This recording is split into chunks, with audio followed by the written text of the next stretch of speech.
Buenos días, bienvenidos a la segunda parte del encuentro que tenemos hoy en Casa SEAT con Emerging Market Forum. El Emerging Market Forum es uno de los think tanks más prestigiosos de Washington y hoy los tenemos con nosotros por una primicia para España, ya que el lunes se presentó en París el libro que tenéis aquí, Envisioning 2060, y hoy hacemos la presentación en Barcelona para España. Mi nombre es Pedro Ralda, soy uno de los coordinadores de contenidos de Casa SEAT, colaboro con la agencia Voz y en mi vida previa fui el director para América Latina del World Economic Forum, el Foro Económico Mundial, donde tuve el placer hace más de 25 años de conocer a Luis Enrique García. Y la verdad que es un placer hoy tener otra vez, vernos, ya primero, porque después de 3 años de pandemia, pues cruzar el charco no era tan fácil, pero vernos otra vez, Enrique, esta vez en mi nueva ciudad, porque desde el 2001 he dejado Ginebra y estoy en Barcelona. Y también quería agradecer la confianza de Arinder Kohli, el presidente del Emerging Market Forum, y de Silvina Vil, la directora general del Emerging Market Forum, que cuando me llamaron hace 2 meses para presentar la idea de venir aquí a Barcelona a presentar este libro, yo me quedé un poco pensativo, porque yo me acuerdo que mi último viaje a América Latina fue en diciembre de 2019, estaba en Tierra de Fuego, y quién iba a pensar que un par de meses después íbamos a estar todos confinados. Ahora en Navidades estuve hablando con unas amigas de Kiev para desearles feliz Navidad y quién iba a pensar lo que pasaba en Ucrania. Y claro, hablar del 2060 pues cuesta, pero también, y yo creo que es la reflexión que Arinder, Silvi y Enrique os presentarán, si queremos evitar los problemas que tenemos con el cambio climático, hay que pensar en medio y largo plazo. El problema de nuestro sistema económico es que siempre pensamos al corto plazo, ¿no? lo urgente sobre lo importante, y justamente hay que pensar también en lo importante. Y pensar en lo importante, saber que, como os comenté, que el Emerging Market Forum es un fórum creado por Arinder Kohli, con el apoyo como copresidente de Michel Camdessus, que fue director general del FMI, por Enrique García, que fue director general de la Corporación Andina de Fomento, la CAF. Corporación Andina de Fomento es un banco de desarrollo que se creó primero para los países andinos, pero después, visto bajo su liderazgo, toda América Latina. Y también teníamos al que fue hasta hace un pocos meses, Ángel Gurría, secretario general de la OCDE, ¿no? Y pensar que estas personas se toman el tiempo, montan un equipo de 20 economistas y expertos para escribir este informe, pues yo creo que demuestra que es un tema importante y relevante. Enrique, bienvenido.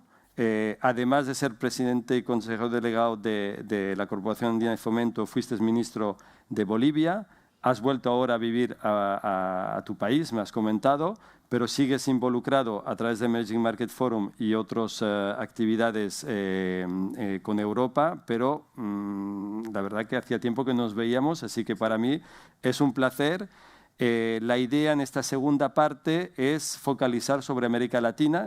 Primero Arinder habló de los 10 Global Mega Trends, ¿no? Las tendencias, las 10 tendencias globales. Y ahora Enrique nos hablará de qué pasa en América Latina en este momento post-pandémico, ya que América Latina ha sido de los continentes más afectados por la COVID. Solemos olvidarlo aquí desde Europa, creemos que éramos nosotros los únicos afectados del COVID y China, y no, es un tema planetario y América Latina desgraciadamente lo ha sufrido mucho. Y también pues, ver un poco el futuro de este continente que yo amo personalmente profundamente por estar casado con una mujer argentina, así que sigo teniendo mucha familia en América Latina, familia política, pero para mí es familia, y también porque parte de mi carrera profesional fue con América Latina, así que tengo profesionalmente, intelectualmente, y verte aquí pues es un placer y bienvenido, Enrique. Bueno, muchísimas gracias, Pedro. Es muy grato estar en Barcelona y verte a ti. Y como somos mentirosos, decimos estamos iguales, pero realmente no estamos iguales. Si yo les muestro mi foto de hace 10 años, y la tuya, van a encontrar que hay alguna escasez que no existía en otra época, ¿no? Que es ya los años pasan. Bueno, mira, yo creo que el libro que se produjo en el Emerging Market fue muy importante y a mí me agradezco que se me invitó a escribir el capítulo sobre América Latina. Bueno, yo toda mi carrera, desde que terminé mis estudios de posgrado, he estado vinculado a los temas del desarrollo. Primero he trabajado en el Banco Interamericano de Desarrollo, en el BID, 17 años, y he sido más recientemente presidente de CAF, que hago una pequeña aclaración. Lo que era Corporación Andina de Fomento, hoy se llama CAF, Banco de Desarrollo de América Latina. Entonces, la palabra D es muy importante, porque no es lo mismo el BID, mi alma mater original, es el Banco de Desarrollo para América Latina. El de América Latina tiene un significado. La propiedad de los miembros de CAF son 20 países, son 18 de América Latina y 2, los únicos, España y Portugal, que además tiene la característica que, a diferencia del Banco Mundial o del BID, etcétera, España y Portugal no son países donantes, son socios. Consecuentemente, han sido y son elegibles a recibir asistencia en financiamiento y otras cosas. Habiendo dicho eso, de tantos años, medio siglo, de haber estado involucrado también como ministro y jefe del gabinete económico en mi país en una de las transiciones, la visión que les voy a dar es una visión de haber observado de cerca los procesos. Y desde luego yo parto con el pensamiento de que si bien todos hablamos de la trágica situación derivada de la pandemia, que como tú bien lo has señalado, Pedro, nuestra América Latina ha sido la región que, teniendo 8% de la población mundial, ha tenido 25% de los casos de contagio y más del 34% de los fallecidos. Y que el impacto económico ha sido dramático. Pero al hacer ese análisis y preocuparnos de qué pasa después de la pandemia, olvidamos algo que yo lo pongo en la mesa, que el mundo ha cambiado sustancialmente en los últimos 15 años. Y temas que son críticos, que los voy a mencionar nuevamente. Uno es la cuarta revolución industrial, que cambia completamente la modalidad del comportamiento económico y demás. Dos, un segundo tema, las tensiones internacionales, que básicamente la rivalidad entre China y los Estados Unidos, que llega a situaciones muy complejas y que obviamente con la guerra reciente se complica el mundo más aún. El tercer elemento es la crisis de la institucionalidad. Algunas de las preguntas, ese es un tema crítico en todo el mundo, pero en América Latina especialmente. Y desde luego, la crisis en el multilateralismo, la salida del Brexit, por un lado, la tendencia de países importantes, en el caso de los Estados Unidos, que es uno de los creadores de la iniciativa de post-Segunda Guerra Mundial, Bretton Woods, todo eso. Sin embargo, comienza a presionar en el gobierno del presidente Trump de no participar en UNESCO, de no participar en los acuerdos de París, y bueno, ese conjunto de elementos que obviamente tiene que tomarse muy en cuenta. Habiendo dicho eso, bueno, la pregunta es, ¿dónde está América Latina? ¿Dónde está América Latina? Entonces, yo les doy buenas y malas noticias. La buena noticia es evidentemente que es una región con recursos naturales, con extensión, con potencial, especialmente en la solución de problemas como el climático. Tiene no solo una responsabilidad, sino tiene la capacidad de ser un factor que ayude, por viendo toda la foresta, todo lo que es Amazonas y todo esto. Bueno, sin embargo, la mala noticia es que América Latina ha perdido importancia a nivel internacional. Déjeme ser concreto. En los años 60, que la mayoría de ustedes no habían nacido, ¿no? No, Harringer, desde luego, ya era veterano. ¿Qué se decía en el mundo? La zona en desarrollo más próspera y de mayor potencial, América Latina. Brasil, el país del futuro. Esa era la mía. Bueno, han pasado todos estos años, ¿y dónde está esa región del futuro, ese Brasil del futuro? Se ha quedado rezagada. Les doy dos ejemplos. Tomemos el caso de los países emergentes asiáticos. Tomemos el caso de Corea del Sur. En 1966, Corea del Sur, el ingreso per cápita de Corea del Sur era casi 3 veces inferior al de América Latina. ¿Dónde está Corea del Sur en este momento? Su ingreso per cápita es casi 2 veces y 3/4 más grande que el de América Latina. Veamos otro ejemplo. En el ingreso, el Producto Interno Bruto de América Latina se ha estancado a nivel de entre 5 y 6% en los últimos 25, 30 años.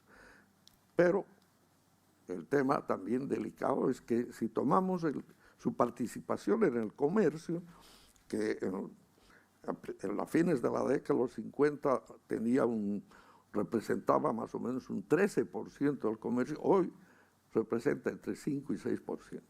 Bueno, entonces, evidentemente, aquí hay un problema. ¿Y por qué? Quizá uno de los problemas más importantes es yo diría, el de la institucionalidad.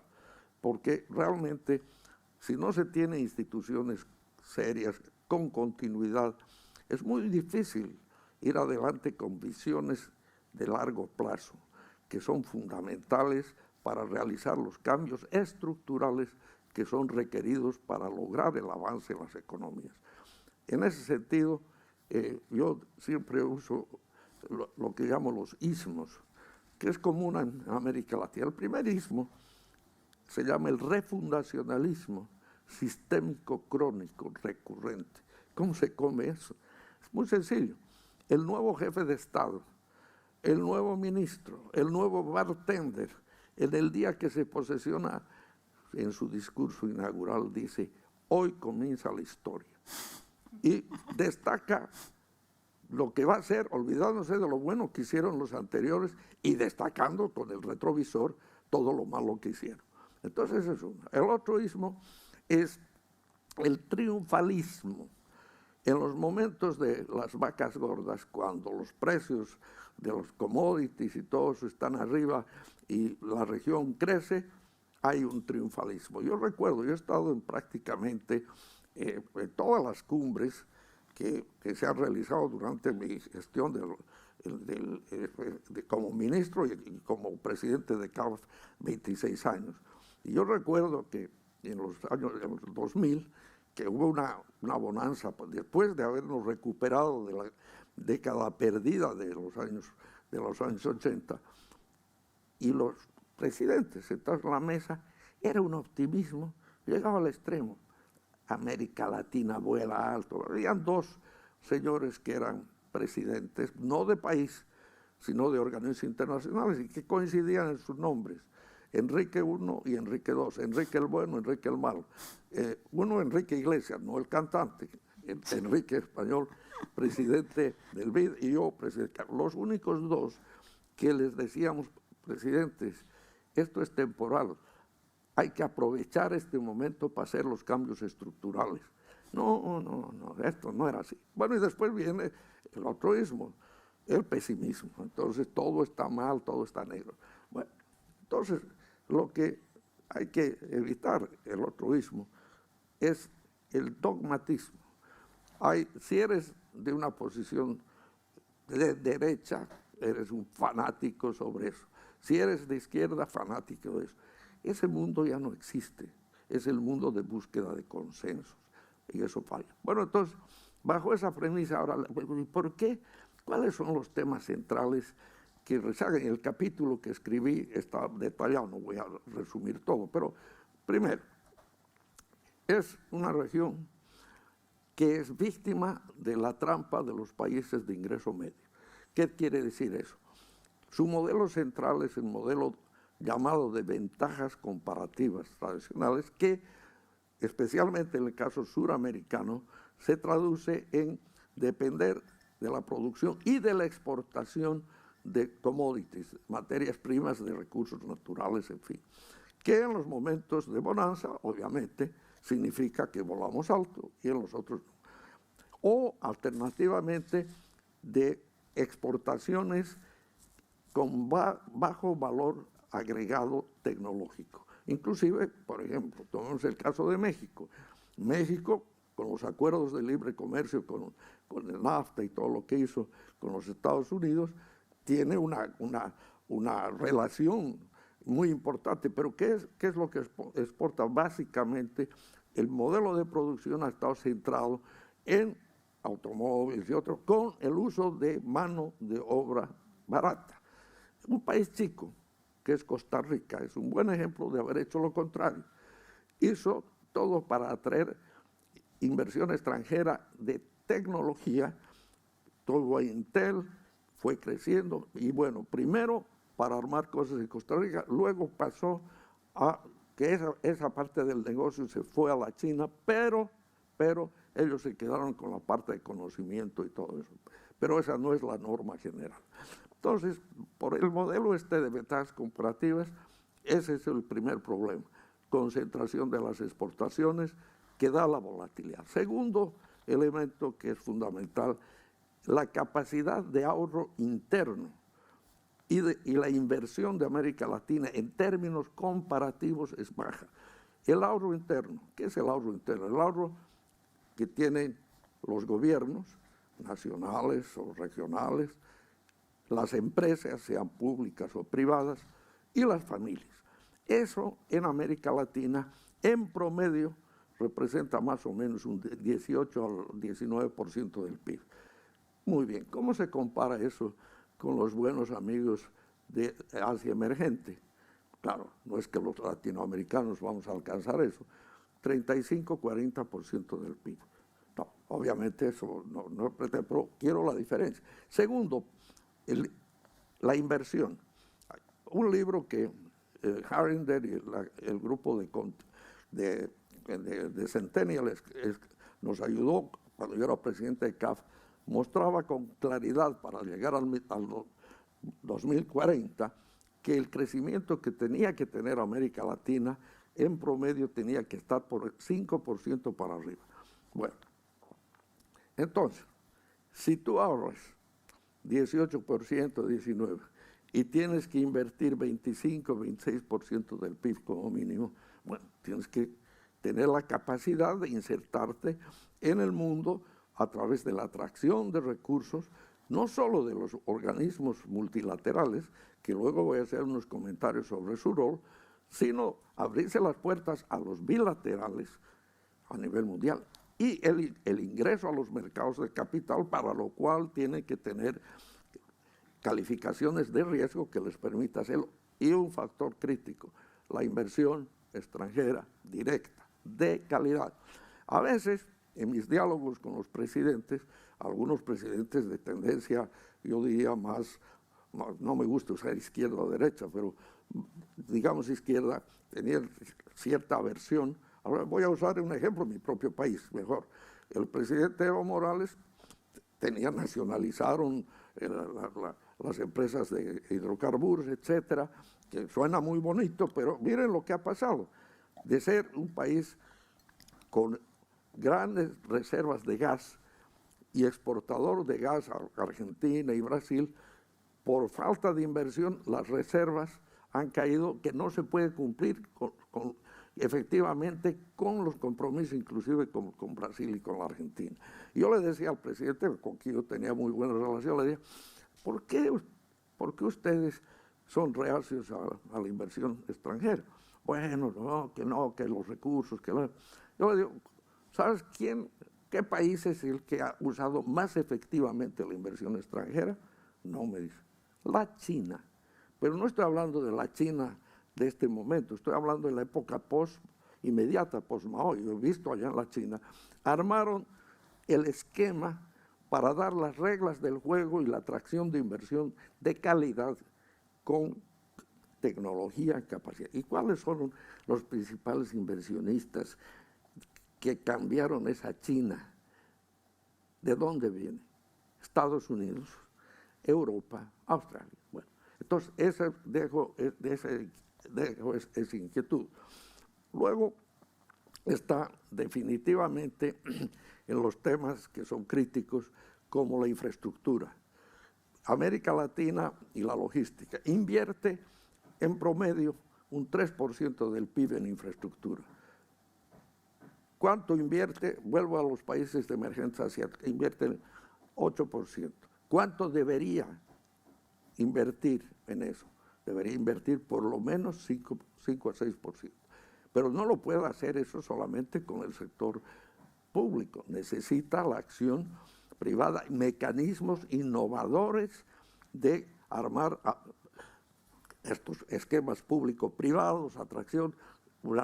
Y más bien ir al otro tema que es muy delicado, el recurso humano, la educación.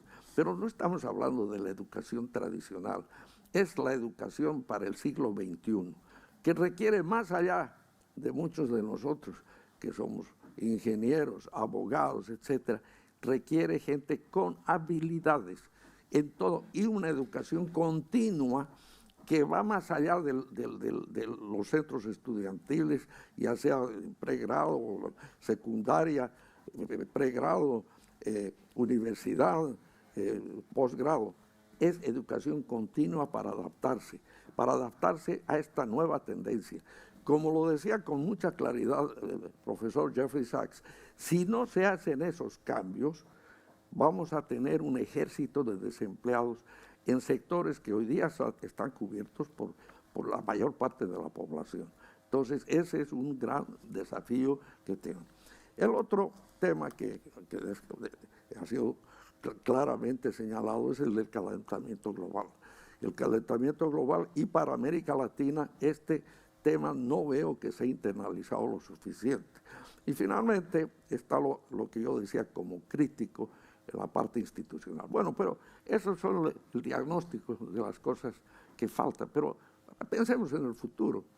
Y en el futuro, como se destaca en el capítulo, yo tengo el planteamiento y para esto requieres la institucionalidad, requieres que se adopte una visión de largo plazo en democracia, que no es lo mismo, porque cuando yo planteo esto de que hay que tener una visión de largo plazo, que no se hagan cambios continuos, alguien al público me dice, bueno, señor, usted está usando los ejemplos de países donde no hay democracia. Entonces, sí, tiene toda la razón. Pero ¿cómo logramos en democracia el que se pueda llegar a los consensos indispensables para tener lo que yo llamo la visión holística, que no solo, que tiene 4 puntos que debo grabar en su mente. Lo primero, la primera E, que yo la llamo, es la estabilidad macroeconómica, sin la cual todo lo demás no funciona. Obviamente es un sacrificio, la parte fiscal, la parte monetaria, el tema de endeudamiento externo. Pero eso no sirve solo. Necesita la segunda E, que es la transformación productiva, que significa productividad, inversión de calidad, un tránsito a un modelo que sea acorde con las nuevas realidades del mundo actual. Pero eso no es suficiente. Tenemos que lograr, como Harinder lo ha destacado y el libro lo destaca, cómo llegamos al problema más serio que tenemos en el mundo, que es las disparidades en ingreso y en riqueza, no solamente entre regiones, sino entre países y dentro de los países. Pero momento, si no tengo la transformación que permita la producción de bienes y servicios en forma adecuada, si no tengo la estabilidad macroeconómica y los recursos, ¿cómo voy a hacer? Voy a hacer una crítica constructiva. Los objetivos del milenio al 2030, 17 objetivos que se tienen, ¿qué dice? hay que eliminar la pobreza, hay que eliminar el hambre, sí, ¿y cómo?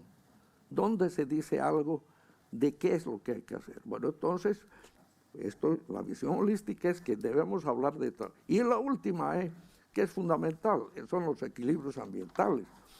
Pero eso, ¿cómo se logra? Se logra a través de una institucionalidad que permita que en el debate de las visiones y de los planes que tienen los países con participación de no solo gubernamental, regional, de los sectores, del sector privado, del sector laboral, tengan ese consenso de la interrelación. Yo he observado que cuando se reúnen los ministros de finanzas, yo como ministro lo veía, están felices hablando de la macroeconomía, maravilloso, estamos bien, estamos mal, pero no hablan de los otros temas.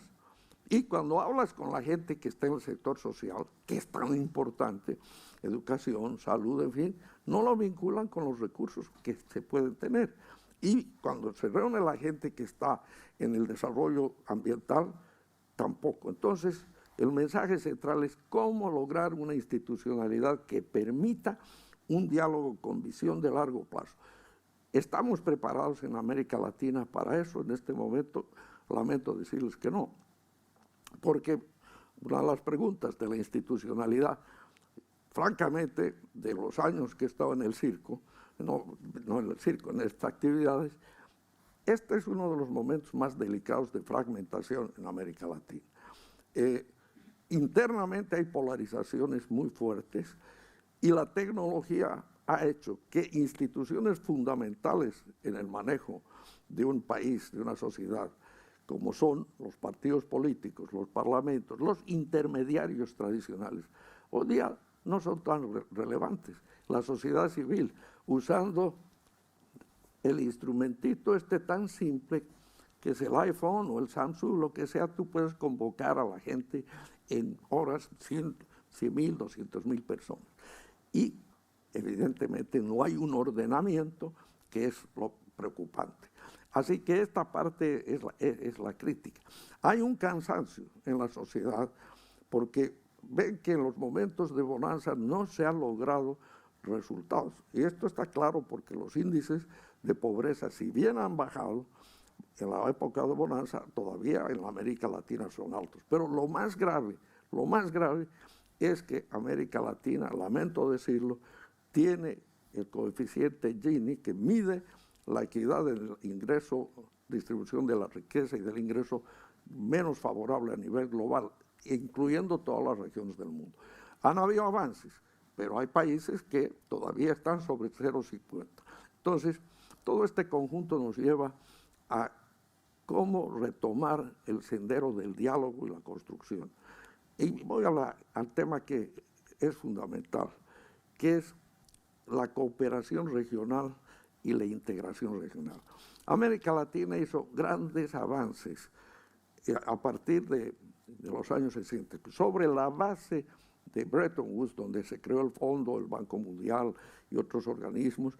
América Latina fue el líder en la creación de organizaciones regionales y subregionales. Una de ellas es mi alma mater 1, que es el Banco Interamericano de Desarrollo, que se creó a fines de la década de los 50 y que fue un incentivo para estimular la integración regional. Se creó la Comunidad Andina, más adelante se creó el Mercosur, se avanzó muchísimo en instituciones como CAF, el Banco Centroamericano y otras. Y hechos muy significativos fueron, por ejemplo, el resultado de la primera cumbre de presidentes suramericanos que la convocó el presidente de Brasil, el presidente Cardoso, donde se resolvió trabajar en forma conjunta en un programa de inversión de infraestructura, pero infraestructura basada en prioridades claras, donde se tengan estudios que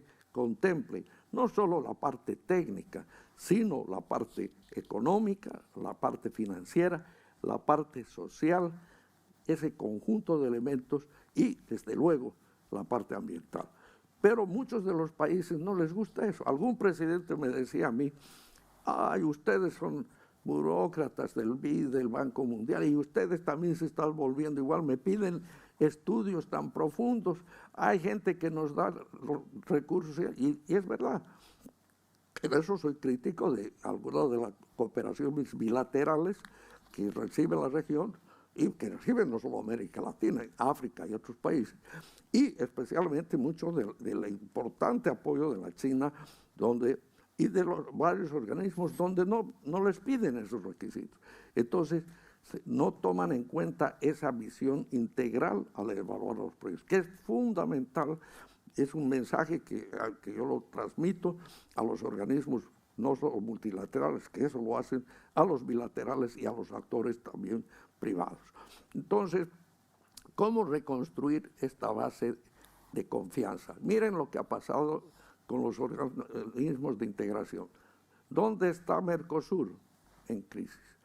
¿Dónde está la comunidad andina? Por lo menos anda ahí. En Centroamérica, por lo menos funciona mejor el mecanismo de integración centroamericano.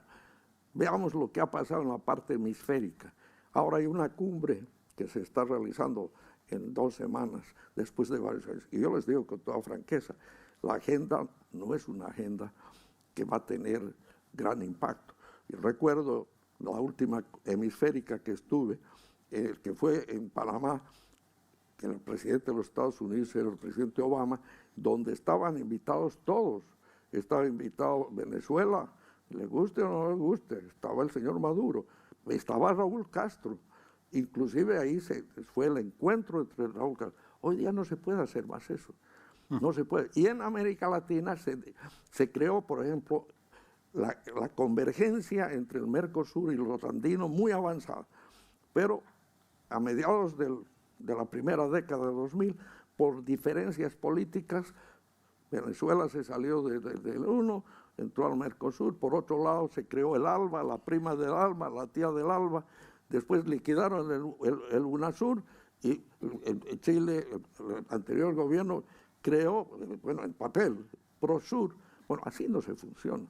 Esto requiere una severa recomendación de que hay que buscar el entendimiento y no dejar de ver el mundo, porque parte del problema que yo veo es que en la región vemos las cosas sin pensar que el mundo tienes que estar en el mundo, tienes que encontrar los acuerdos más favorables. Y, desde luego, ya hablando de Iberoamérica, yo creo que es un instrumento muy importante al cual yo personalmente le doy, inclusive estoy en muchas de las organizaciones ligadas al iberoamericano, requiere lo mismo, tomar el impulso que tuvo durante la Secretaría General que tuvo Enrique Iglesias y que creo que un poco se ha perdido. Entonces, esto sería algunos resumido, pero hay un detalle muy claro sobre los temas fundamentales que deben considerarse, pero el mensaje central: se requiere una visión integral de largo plazo, holística, donde no solo se hable de la macroeconomía, sino que se hable de su relación con la transformación productiva para moverse a un modelo de ventajas competitivas. Y un tema que no lo he mencionado en la institucionalidad, el rol del sector público y del privado. No se puede pensar en un extremo en que todo lo hace el mercado solo y el sector privado, ni tampoco en el Estado. El Estado está interfiriendo en varios países en inversiones en sectores que perfectamente los puede realizar el sector privado y que, por su lado, debe ocupar más en áreas que son críticas para el tema social y para lograr la facilitación de reglas del juego de largo plazo. Quedo ahí. Fantástico, pues muchas gracias, Enrique.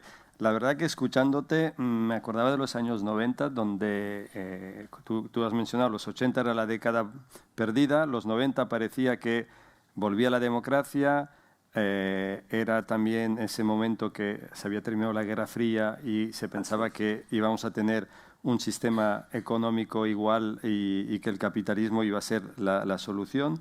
También era el momento para España y también otros países europeos que empezaron a invertir, porque hubo una ola de privatizaciones y gran parte de las grandes empresas españolas crecieron gracias a los años 90. Su primera internacionalización fue América Latina.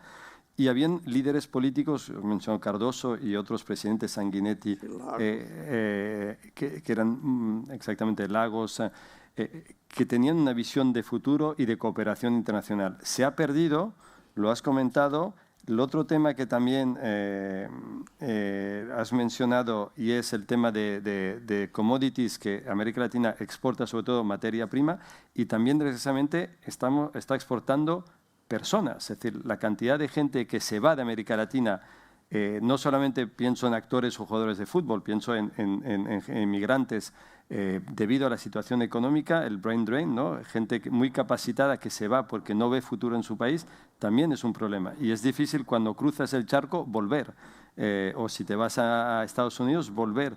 Y en todo caso, en temas de exportaciones, muy bien tú has dicho que América Latina exporta sobre todo materias primas. ¿Cómo hacer que América Latina exporte otras cosas que no sean materias primas y que tampoco no vamos a hablar del narcotráfico, que es otro tipo es un problema serio. Que era una pregunta que teníamos de antes. Pero digamos, ¿cómo hacer que América Latina sea un lugar que no solamente se exporte materias primas? Y después abriré al público las preguntas. Bueno, básicamente, como lo planteamos en el capítulo del libro, esto requiere poner énfasis en la transformación productiva. ¿Qué quiere decir eso?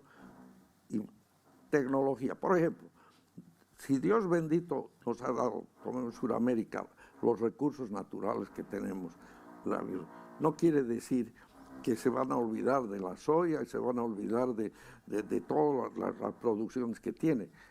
Hay que hacer el upgrade, subir para utilizar más tecnología y diversificar el espacio de producción y exportación. No es fácil, por eso requiere ese trabajo conjunto.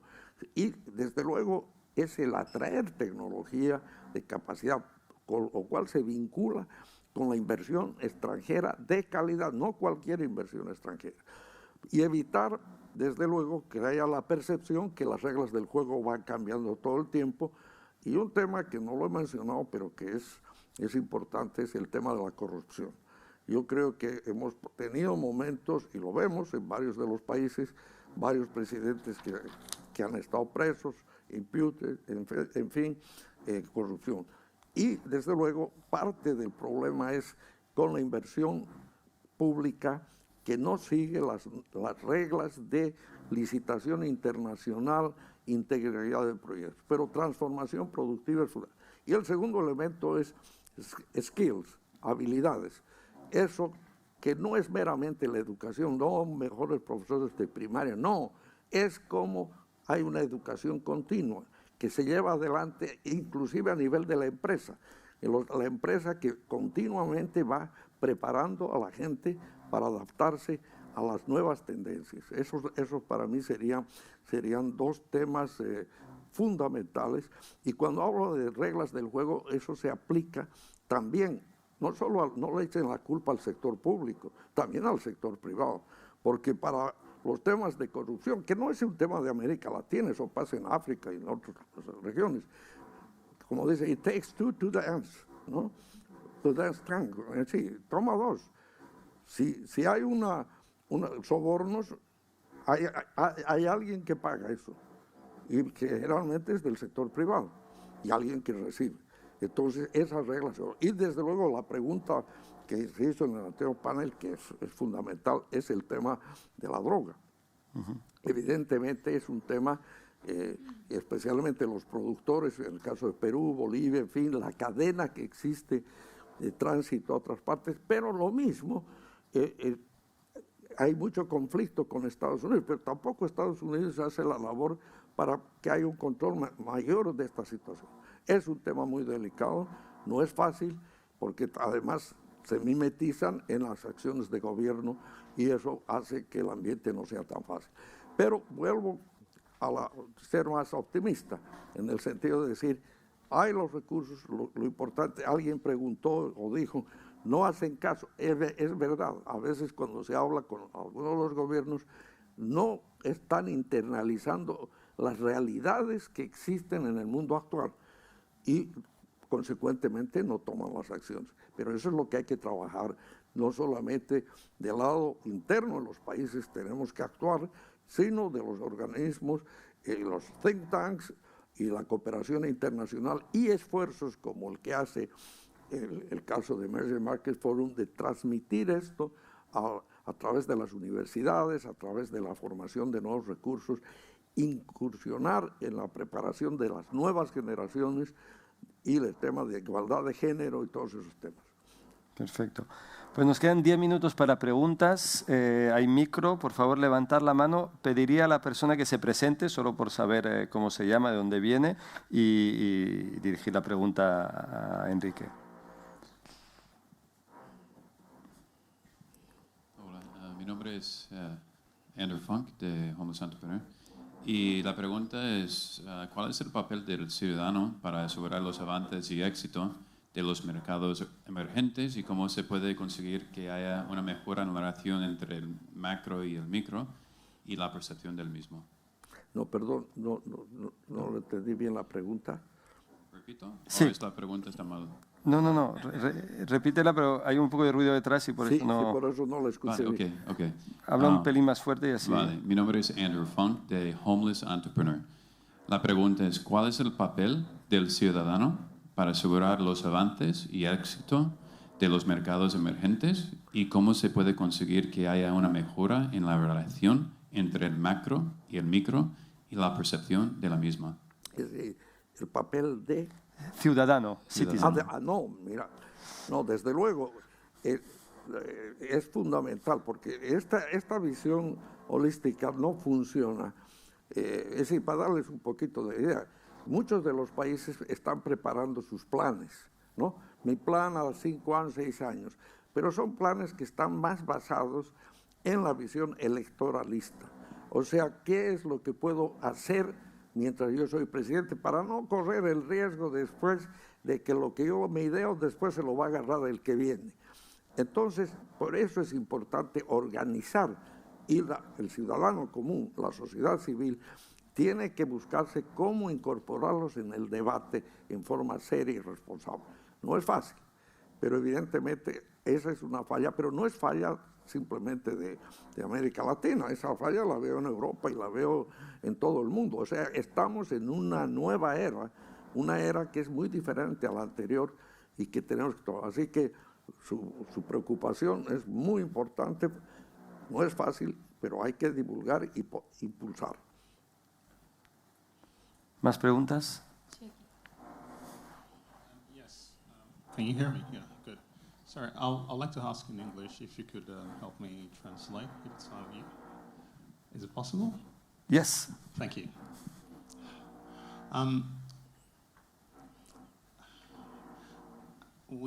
I think that there are some challenges that we have as a society, in the sense that we are sort of funneled through a system that strips certain capabilities from you and forces you to only use certain capabilities that you have according to that system.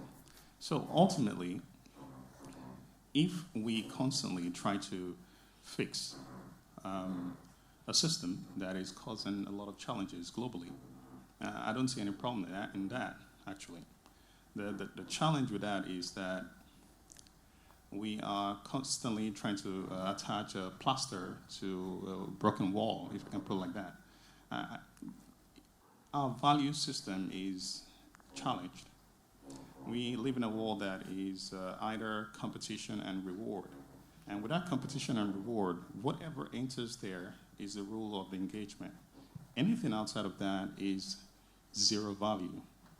So when you have a bunch of people, give or take 7, 8 billion people, and they have myriad tons, billions of ideas, billions of capabilities, but all of these things, they don't have any system to extract value from it, except just that one system that you have, not going to say forced, but they're born into.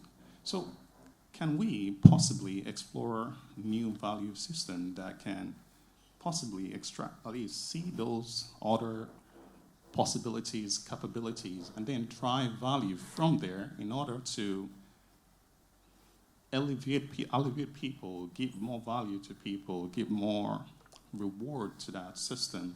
I hope my question is sort of clear. Thank you. No, definitely. I think that to put the human being at the center of the debate is a crucial one. And together is to reinforce values, ethical principles. That's fundamental. It's not an issue of religion or no, principles and values, because that's the only way that people will feel that they are considered. Part of inequities are part of the problem. You know, poor people get very upset, of course, when they see that suddenly people who were poor, the middle class and low class, go to government and suddenly they become very rich. Well, how can they do that? Of course, it's an ethical problem. So this is, you see, the type of discussions that have to be incorporated. I go back to what I said. It's very interesting to talk about monetary policy and the interest rate and this and that, but that's not, it's part of, it's one of the instruments. But to go where? To go to the central issue, how you improve the quality of life of the majority of the citizens in an equitable way. Okay. Did we answer well to your question? Yes. Okay. So I think, Sara, last question you say? Okay, so ya, porque era la pregunta de esta mañana, así que le debemos una respuesta, ¿no? De México, ¿no? Nos dijiste. Sí, hola, ¿qué tal otra vez? Mi nombre es Nardi Silva, soy de la Ciudad de México. Y bueno, relacionado a lo último que mencionó, que mencionó ahorita, de la igualdad de género, ¿no? ¿Hay algún rubro que se hable del libro? Porque evidentemente la igualdad de género afecta a muchos continentes, no nada más Latinoamérica. ¿Cómo están ustedes abordando este tema tan difícil para muchas culturas en todo el mundo?